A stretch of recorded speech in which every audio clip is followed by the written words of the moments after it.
Hello and welcome to Waves of YA, a podcast focused on YA literacy, brought to you by the Ocean County Library's Teen Literacy Work Group. My name is Chris, a teen librarian at the Lakewood branch. Joining me today we have Rachel, a teen librarian at the Barnegat branch. Summer, teen librarian at the Long Beach Island branch. Today's episode will be focused on mythology and retellings. What makes a book a retelling of a story as opposed to inspired by a story? I had to do a lot of thinking about that question because I actually thought they were synonymous. But I think a retelling is kind of just like a new version of an old story is kind of like the best way I can put it. And then inspired by is like something that's very loosely based on. A good example of that would be Court of Thorns and Roses series, which is a big buzzy book. There are definitely aspects of the first book, quite a few that follow the Beauty and the Beast storyline. And the second book has a couple elements of a Hades and Persephone storyline, but it really doesn't really have anything else that is fairy tale like after that in a specific way. Whereas Cinder by Marissa Meyer is a Cinderella retelling step by step, and it hits, I think a retelling has to hit all of the main points of the original story. Whereas if it's inspired by, picks and chooses what aspects fit the author's overall idea. Yes, and I like that you said Cinder because I have that one written down too, because it's a Cinderella retelling, but it's inspired by Sailor Moon. Read those series, but I didn't pick that up. That's so cool that you say that. Yeah, if you read Sailor Moon recently to when you're reading Cinder, some of the things are like, oh, this is like referencing it and point by point. It doesn't have a lot, but like, oh, she's the Moon Princess, which could be many different things. But Marissa Meyer has said that she does really like Sailor Moon and has pulled elements of it, like, oh, she's the Moon Princess, and all the other fairy tales are like her Sailor Scouts. Yeah, oh my god, and she has like that android sidekick that could totally be like her little animal sidekick, but it's like futuristic, so it's different. But the other thing, I agree, it has to have multiple elements, because I was thinking when it was like, oh, what's a retelling? I also watch a lot of horror movies where they're like, it's inspired by true events, and I'm like, it all comes back to the same three murderers and serial killers. You can't all be the Amity Horror House. You gotta stop claiming it's inspired by true events. Like, at some point, you're too far out to even be like trying. For me, I was like, a retelling has to have a similar intent or focus and multiple elements versus I thought this was a cool idea and I took it and went in my own totally different direction. There's a book that came out last year called Angelica Frankenstein Makes Her Match, which is a sort of paranormal romance. I wouldn't call it a retelling of Frankenstein because it doesn't follow the events of the classic novel point by point, and there's a lot of original characters in it. It touches on a lot of really of similar themes. I think it leans more towards inspired, but that's an adult book. I did hear of it is a YA book, My Imaginary Mary, which is by the same author of My Plain Jane. It's on my TBR list. I haven't actually read it yet, but it's supposed to be like inspired by Mary Shelley and Frankenstein and be like a historical fiction, but I feel like that's very loosely inspired by. I read the Jane Eyre retelling. I feel like it has enough to be a retelling where it's like we took the plot and the characters, lifted them, and like plopped them somewhere slightly to the left. I have like weird feelings about that series though, because I'm like, it's going to be dated so fast because it's so current and pop reference. Yeah, they're fun. Like, read them sooner than later because they're fun and they're really enjoyable right now. Yeah, I'm also thinking of third category besides retelling and inspired by is continuations. Series that I have not finished, but I intend to, is the Dorothy Must Die series by Danielle Page. And that is a girl living, I think she still lives in Kansas or somewhere in the South. And she gets swept up by a twister and she lands in Oz. But this is an Oz that takes place after Dorothy's story. So the idea is, and this is not a spoiler, it's like right on the back, that Dorothy had her story, left Oz, decided the real world was boring, came back and became a tyrannical ruler. So Dorothy is evil. And this girl, she basically joins this like Oz resistance to fight Dorothy because Dorothy is insane and she's really bad. So that's more like a continuation of the Oz tale. Something else I wanted to mention off of Summer's point was like, I was going to talk about Heartless by Marissa Meyer, which is actually a prequel to Alice in Wonderland. It's basically the story of the Queen of Hearts before she became the Queen of Hearts. And originally she was just a girl who wanted to open a bakery, marry the love of her life, and live a small life. but she captures the eye of the King of Hearts. And her mother's like, why are you going to open a bakery when you could be queen? Like, come on, girl, knock some sense into yourself. And then she meets the court jester and starts having feelings for them, and they enter a secret courtship. And it's not a spoiler because she becomes the Queen of Hearts. So you don't read the book for the destination. You read it to find out how she becomes the Queen of Hearts. But it's very good. I don't think I knew that much about it other than it's Alice in Wonderland, and then that meant I wanted to read it. Mm-hmm. Yeah, it's not like a retelling, it's a prequel. Yeah, I really like Marissa Meyer. I feel like we're going to end up talking about her a lot because she does do a lot of retellings. And she's really good at hitting all of the main points of the fairy tale, but still giving you a really unique perspective on it, especially what she did with the Lunar Chronicles and its future kind of like space opera-esque theme, but still really set on the fairy tales. Is there a specific story that you always find yourself gravitating to retellings of? I have never actually read the original Peter Pan, but I read a shocking amount of retellings of it somehow. I know the Disney version, but I've read like a ton of them because I'm like, give me the pirates. And like, there's a lot from like Hook's perspective. My favorite one also isn't a children's one, but it's by Brahm, who illustrates Magic the Gathering cards, which should tell you a lot about his style of writing as well. So I was like, oh, I love this. Like, they just make it darker and darker. And I'm like, yes, give me the dark end of things. Or like Wendy being like, no, I'm not here for this. Adrian Thomas just did a retelling of Peter Pan, Lost in the Neverwoods, which I was like, oh, I love his first book. Grabbed the second book and I was like, oh, it's Peter Pan. Yeah. I feel like I do like a Beauty and the Beast retelling because I'm a sucker for romance and I'm a sucker for thinking a person is one thing and then getting to know them and discovering a hidden soft heart. And I think there's lots of ways you can do that with Beauty and the Beast and lots of avenues you can take. That's the cool thing about fairy tales is that the source material is often very simplistic, and so you can really expand a lot on it. There's like a rich background, but it's not too complicated, if that makes sense. I want to say the late 90s, early 2000s, like the only thing you could get for YA was fairy tale retellings. So I read a ton of them, like Jennifer Donnelly, Cameron Doakley. All they did was just crank out retellings of fairy tales. You know what's one I'd like to see more of? Because it was one of my favorites as a kid, is the 12 Dancing Princesses. I know there is one. I think it's called House of Salt and Sorrows. Yes, that's a good book. And so that's on, again, like hashtag on my list. But that's one I feel like we don't see a lot that I would be very interested in seeing more of. I don't like it. I don't know. I think it's just you have to marry the man that can outsmart you and like narc on you to your dad. I was like, that's the cool thing about retelling is that you can take the parts that you want and leave out the parts that might be problematic through the lens of today. Have you ever seen the Barbie and the 12 Dancing Princesses animated movie? No. It's so good. When I was a kid, I loved Barbie is the Nutcracker. And the reason I know all of the Nutcracker music is because of the Barbie movie. Yes, and Barbie gave us so many good retellings. I'm more of the princess kind of girl. I'm like the Cinderella, Beauty and the Beast, stuff like that. The kind that I really gravitate towards is just in general like the Disney stuff. Has anybody ever read those Disney Twisted Tales? They answer like those what if questions. Like my favorite one was A Whole New World, and it's what if Jafar had found the lamp instead of Aladdin, and he uses his first two wishes to become sultan and become the most powerful sorcerer in the world. And now the people of Agrabah are like afraid of what his third wish is going to be. If you love the movie, then you're going to love the book. It has all the same characters. It takes place in the same thing. It's just a different story. Do you like Descendants? I do like the Descendants. It's so good. I only recently watched it, and I think I only watched the first movie, but then I just listened to all of the songs from all of them. They were really good. The music is so catchy. Yeah. It is. So fun. And the second movie has Ursula's daughter. Yeah, and Captain Hook. And Captain Hook's and Captain Hook. And like there's like, a whole pirate theme, so I love it. And I like that the books are in between the movies too. It's not the movies based on the book. Speaking of like just middle grade fairy tales, my favorite was always The Sisters Grimm. But that's also very dark, which a lot of middle grade is and people don't realize it, but it's the descendants of the Brothers Grimm, and they have to kind of monitor the fairy tale characters that live in this small town in New York State. And a lot of really dark, creepy things happen.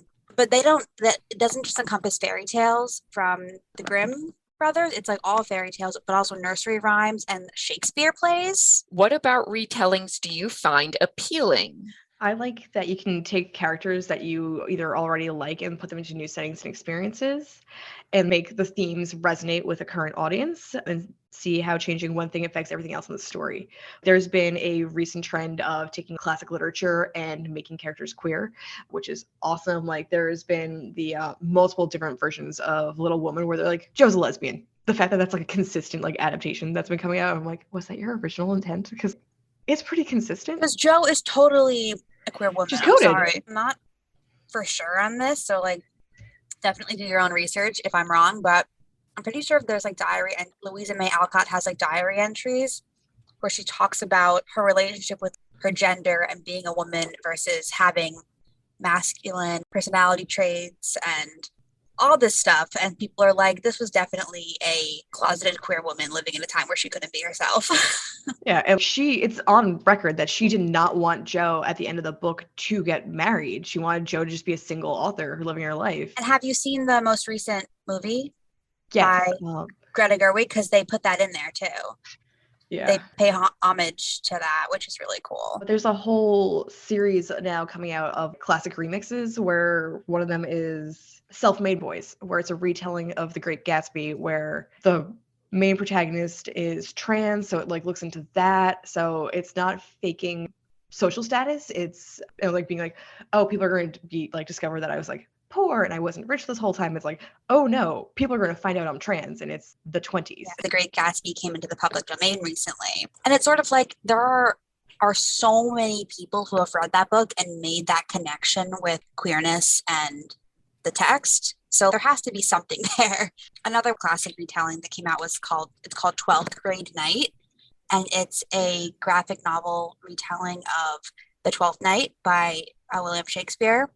And I believe the main character is a girl who she likes, I think at this point she's still kind of figuring stuff out, but she likes boys, but she's very masculine presenting. So everyone just assumes that she's a lesbian without asking her. And she has a crush on this boy, and this boy has a crush on this girl, but then that girl has a crush on the main girl. And it's a whole circle, just like the play, but it's about queerness, but also gender stereotypes and how we look at feminine versus masculine presenting people and not making judgments and all that.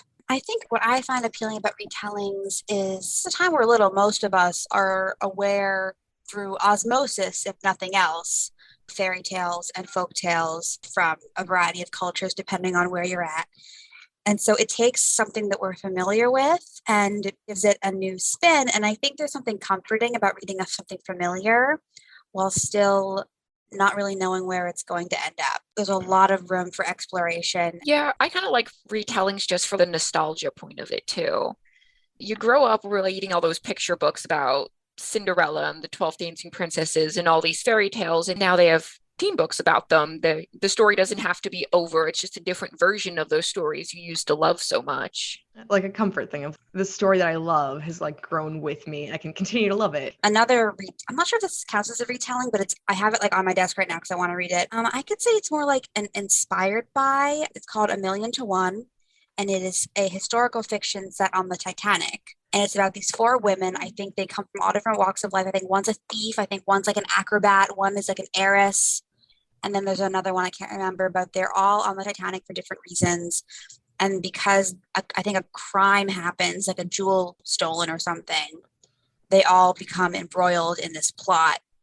And then obviously there's the plot that we all know about going in, which is that the Titanic will sink. Yeah. And so I'm really excited to read that as well. That sounds really exciting. I've never seen a retelling of the Titanic before.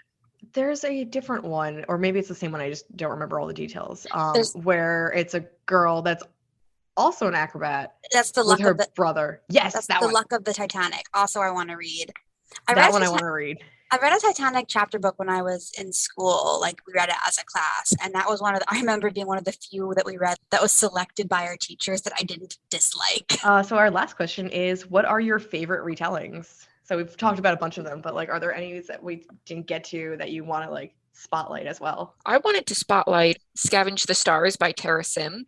And I didn't even know that this one was a retelling until I started reading it and I looked up the description on Goodreads.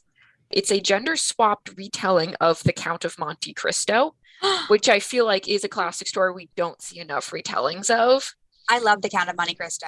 That's a really good book. So the main character is Amaya, and she rescues a mysterious stranger from drowning. She's imprisoned on a debtor ship. Her parents sold her to a debtor ship. She's been there for 7 years. She rescues a stranger from drowning and promises her an escape from the debtor ship and then unimaginable riches. And she decides to jump off the ship and take his word for it and go follow him. And they go to this town called Moray. And when she gets to this new place with this new identity, she decides to evoke revenge on all the people that have kind of done her wrong. A book I'm also excited to read that I haven't mentioned yet is The Wrath and the Dawn by Renee Adi. And that's a retelling of Scheherazade and the 1001 Nights. If anyone listening doesn't know the story of 1001 Nights, it's set a long time ago in, I believe, ancient Arabia. And this sultan who every day he takes a new bride, and every night, at the end of the night, he kills her. And Scheherazade is taken to be his new bride. And at the end of the night, to postpone her death, she tells him a story. She always leaves the story on a cliffhanger. So the sultan is so enraptured by what happens next that he allows her to live until the next night so she can finish the story. But she continues the story for 1001 Nights. And The Wrath and the Dawn is based on that. And so that is high on my list as well. Mine that I really like is Bad Girls Never Say Die by Jennifer Mathieu. And it is a gender-flipped retelling of The Outsiders. Oh, wow. Yes. Okay. I love The Outsiders, like unapologetically, since I read it in 6th grade, like reread it all the time. I saw this and was like, I am so afraid to read this because I love The Outsiders so much. And definitely read fan fiction where I was like, oh, it's gender flipped fan fiction. And I'm like, this is what this is. And she's just coming out and saying it. I'm like, yeah, this is what I decided to do. And it's so good. She did such a fantastic job with it of having the issues that are happening in the book be relevant to girls of the 60s and also for girls today of things that they have to worry about, things that they have to consider. So like, okay, it opens and one of the main characters kills somebody the same way The Outsiders opens with basically that. But the way it's approached and handled is totally different because it's a group of girls working together, the things that they're thinking about and prioritizing and worrying about during it. So good. I was like, I love this. You did such a good job. Oh my God, A+.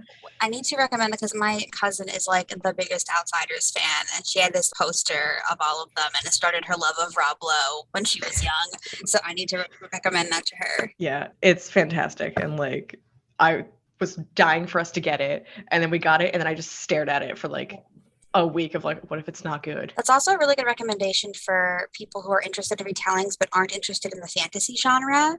Yeah. Because I think that does come up. Another one like that is called These Violent Delights by Chloe Gong. I think it's set in the 1920s. I think it's like 1916 or something, yeah. Okay, retelling of Romeo and Juliet, and I believe it's set in Chinatown of San Francisco. Is that correct? Something like that, yeah. Shanghai, maybe. Or it could be actually China. Excuse me if I made an error. But it's these rival like crime families, and a Romeo and Juliet story arrives within it. I think it's a duology. I think Violent Ends, I think, is the second one. So if you don't like fantasy or sci-fi, but you want to do a retelling, that's a good, and you like angst, because I assume there's angst in it. Yeah. Since it's Romeo and Juliet. Yeah, I also liked His Hideous Heart, another one that's not fantasy. It's a collection of short story retellings of Edgar Allan Poe stories, which is really cool because like some of them you're like, you can see exactly where like the root story is, and you're like, okay, this lines up. And some of them are like a little bit more open and liberal about it and took a lot more interpretation to make it more modern. But it's cool and it's very creepy. Some more creepy than others, but the same with Edgar Allan Poe stuff. Yeah, another book I had on my list that's not a high fantasy retelling were books by Ashley Poston. So there's like Geekerella, Bookish and the Beast, and The Princess and the Fangirl, which is no fantasy at all. For example, Geekerella is about the fangirl who risks the wrath of her evil stepsisters to enter a contest to win an invitation to a ball where she will meet her favorite actor. So that's kind of, I don't want to say it's realistic because I feel like meeting an actor is like semi-realistic, but If you like don't want any fantasy, don't want any sci-fi or anything, then that's a really good author for you to look into. Sure, if it was like super like how in line with the fairy tales they were, or if they were just using like the naming for it. I There's think a lot it's of like song title names recently where I'm like, this is a song, this is a song, this is a song. Do the teens know that these are all song titles being used for this book? Yeah, there's like quite a few contemporary romances that are Pride and Prejudice retellings as well. I think let me look up the author real quick of this one because I don't want to get it wrong again. Pride. It's called Pride. And it's by Ibby Zaboy. Oh, that's such a good author. I read Punching in the Air. That was fantastic. Yeah. And so it is set in Brooklyn, and I believe it has a Pride and Prejudice. Either it's a retelling or it's inspired by. Another one that's new is called Debating Darcy and this is a long name, so bear with me, Sayan Tani Dasgupta. And it is a retelling of Pride and Prejudice contemporary romance that looks really cute as well. I feel like Pride and Prejudice kicked off retellings, like vitalized that, because there was the Pride, Prejudice, and Zombies that like got super popular, and then like after that a bunch of like retellings started popping up more. Like it comes in waves. Which, by the way, that movie is so good. Have you seen it? I haven't. It's Pride and Prejudice, but there are women in pretty frilly dresses with swords, and they're fighting zombies with swords and like kung fu. Yeah. But all the while wearing their pretty frilly dresses. That just sounds like the ultimate mashup. It is, and there's this moment, I don't think this is a spoiler, because if you've read Pride and Prejudice and you've seen the movie, you know this moment where Darcy proposes to Elizabeth or says, be with me. He wants to be with her, and he's made a mess of things, so she's like, no thank you. And in the book and in the original movie, it's just like this tense verbal sparring match. And in Pride and Prejudice and Zombies, they have like a literal fist fight. They start actually sparring and talking. They're like angrily like talking, but they're also fighting. And it's so good. Well, it's good that it's like a good movie. Like I've wanted to see that movie, but I was unsure about it because I thought it was going to be very similar to like the movie Vampires Suck, which is just like a spoof of Twilight. Yeah, I also enjoy Vampires Suck for what it is, but it's not okay. Like that. Vampires Suck is more like, I think it's made by the same people who made the Scary Movie franchise. I think so, yeah. And that went downhill like past the first. Which I still think Vampires Suck is funny. But Pride and Prejudice and Zombies is funny, but it's telling the story of Pride and Prejudice as if a zombie apocalypse has been happening for like a decade. So all high society people are like trained in the art of combat. I watched Abe Lincoln Vampire Hunter. That same era, same kind of genre vibe of like retelling, but as monsters. Similar. So I think that is it for today, and we will see you next time. Thanks for joining us today. Be sure to check out the Ocean County Library's website for more podcasts and events. All titles mentioned in today's episode can be found through the Ocean County Library, free with your library card. Until next time, happy reading.